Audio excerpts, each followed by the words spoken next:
Welcome to Your Cyber Path, the podcast that helps you get your dream cybersecurity job by sharing the secrets of experienced hiring managers and top cybersecurity professionals with you.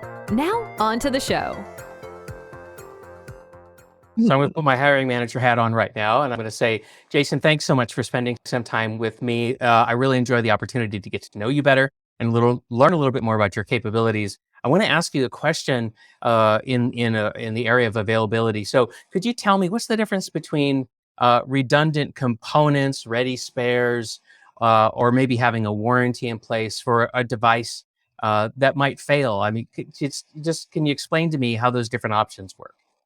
Yeah, so when it comes to availability, there is lots of different things for us to consider, and we have different availability or redundancy that can happen at different levels of our organization. So let's take your gateway router as an example, right? You may only have a single gateway router, but even inside that router at the gateway, it's a single device, but it has redundant components inside of it.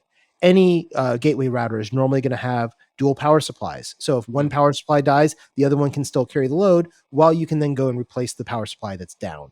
To make that work, though, you do have to have it attached to redundant power, and a lot of organizations don't have redundant power. So in this case, you may have two different universal power supplies, or one going through a surge suppressor and one going through an UPS. And if you're lucky and you've built your facility in the right place, you may even have two power supplies coming in from two different power grids, one from your local power company and one from another.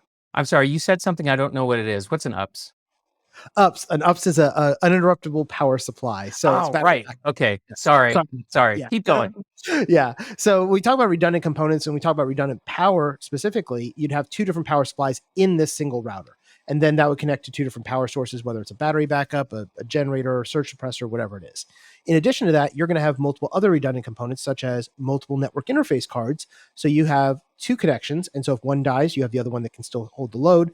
And you can do this across multiple different components in that one router or that one chassis. Now, in addition to that, if you want to take it a step further, you can also have a ready spare. Now, a ready spare is an additional router, and you're going to have the full cost of that router. And it really isn't even on the network. It's sitting in a closet usually.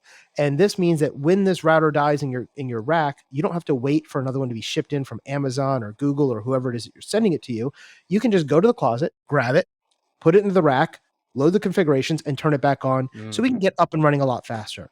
This is very similar to using something like a warm site instead of a hot site mentality where you have the components, so you just need to plug them in and configure them. And then the third way you can do it is you can move into just having a warranty in place or a replacement plan in place. And this is what I've done in some of my other organizations for very high priced equipment.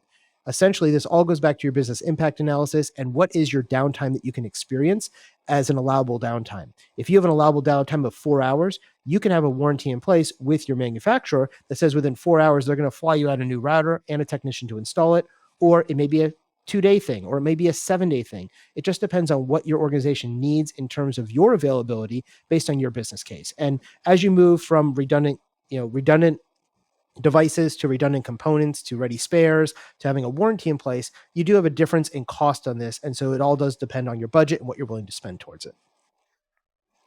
Jason, that was a very thorough answer. Thank you. It's probably a little too long, actually. I think I went on. But other than that, I think it was good.